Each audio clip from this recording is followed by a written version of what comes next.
સુરતના સૈયદપુરા વિસ્તારમાં પારસી પંચાયતની માલિકીની જમીન પર ગેરકાયદેસર કબજાનો મુદ્દો ગરમાયો છે। વોર્ડ નંબર 12 નોંધ નંબર 1676 હેઠળ આવેલી આ મિલકત પર કેટલાક લોકો દ્વારા બિનઅધિકૃત રીતે દુકાન ઊભી કરી ધંધો ચલાવવામાં આવી રહ્યો હોવાનું સામે આવ્યું છે।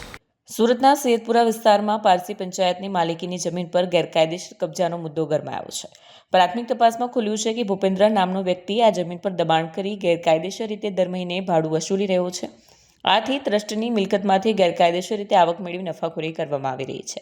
પંચાયતના પ્રતિનિધિઓ કબજો ખાલી કરાવવા જાય ત્યારે તે સ્થળ પર રહેલા લોકો દ્વારા ધમકી અને ઉશ્કેરણીજનક વર્તન કરવામાં આવતું હોવાના પણ આક્ષેપો છે।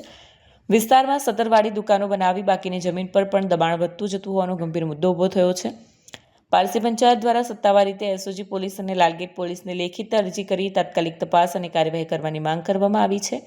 ગેરકાયદેસર કબજો દૂર કરી મિલકતનો કબજો પાછો સોંપવા માટે પ્રશાસનને વિનંતી કરવામાં આવી છે।